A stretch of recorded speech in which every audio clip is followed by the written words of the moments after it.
when to get help for depression or anxiety. We both have a mental marker of this signals. And have you ever done any counseling for your mental health? Yeah. How was that experience for you? Do you feel like it was helpful? It's been really helpful. Years ago, getting off the seizure meds, I saw a therapist and we did EFT, which is the emotional freedom technique. That was really helpful. And then in more recent years, I've done EMDR, which is like a trauma-based therapy. And with my therapist, and it's going into that piece of yourself, just going in with any emotional roadblock or trauma block that's affecting your life.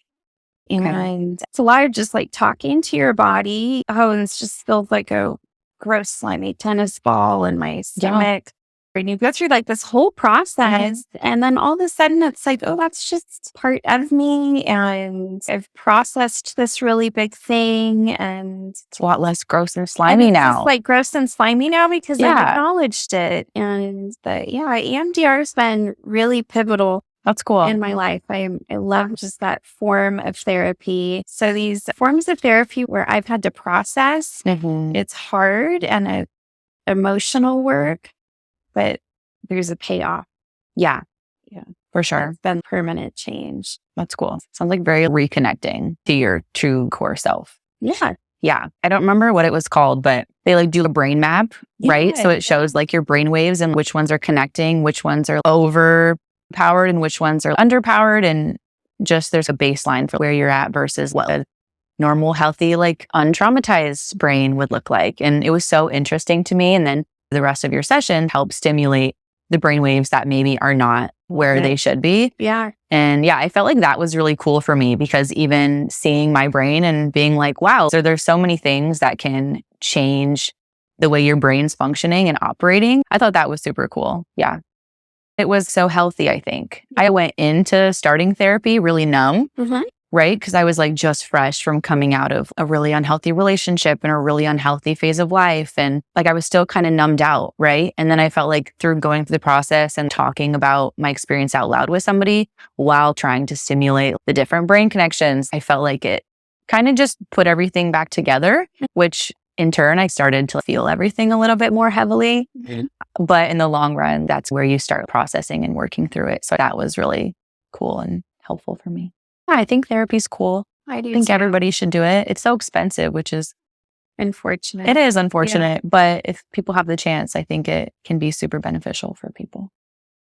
There's so much shame, like generationally speaking, shame around therapy. Like just pull yourself up by the bootstraps. Or it's just like, no. There's other options. Yeah. I think it takes like a warrior's strength to meet yourself in your most vulnerable places. Yeah. But just bringing your darkness to light.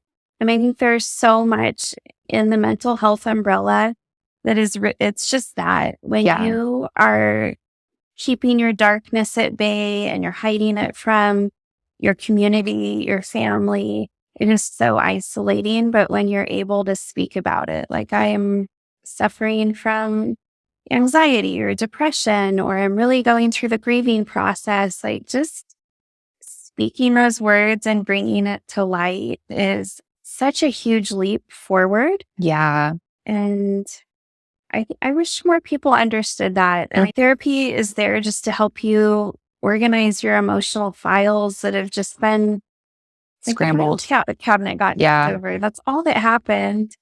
And go and let's pick these pieces up and make sense of it a little. Where they belong. Yeah. And it won't be permanent because life's messy and your file cabinet's going to get knocked over again at some point. For sure. But just to help organize those things. Yeah. Yeah. It is super powerful though, just to be able to be seen for the ugly stuff and your true self, right? And just lay it out there. And because it's easy, right? To put on a front and be this cool person or this strong person who's not going to you, right? You're like showing all the good qualities, right? But to be, no, this is the reality and this is how I feel. And just to allow people to love you in that state. I feel like there's so much power in that. Don't you think that for the glue though? I was talking to Todd about that the other night, and I was saying Courtney and Justine officially know like the most ugly, repulsive parts of myself, and they still love me. Yeah. I'm like, I love them. It's like I could bring you brownies every day for the next 5 years, and that's not going to glue us together. Yeah. It's just like the raw and bumpy and painful parts of life. Like, Yeah.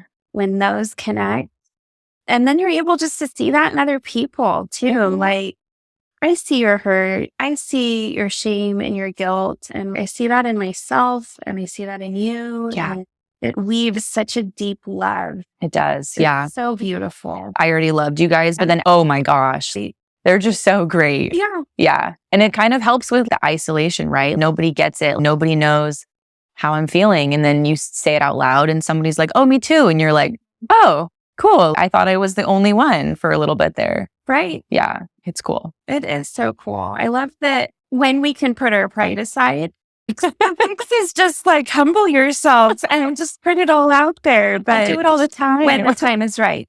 Yeah. When the time is right. Yeah. Yeah. Yeah. That's a lesson I am still learning. Yeah. Because when you do it, it's so like awesome and beautiful. But It is.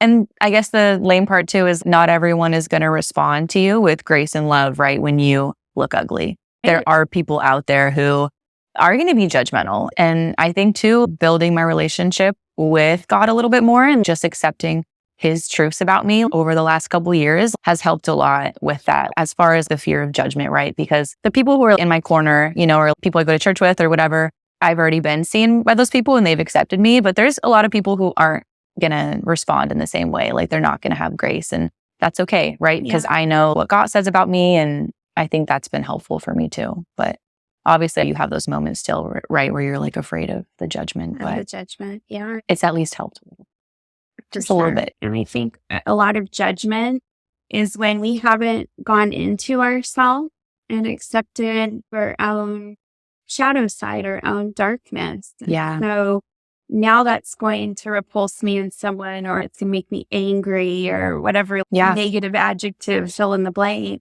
But when I'm able to love all the parts of me and how I am woven, I'm able to look at you with better Christ-like vision and love Yeah. you for all of your good and your bad.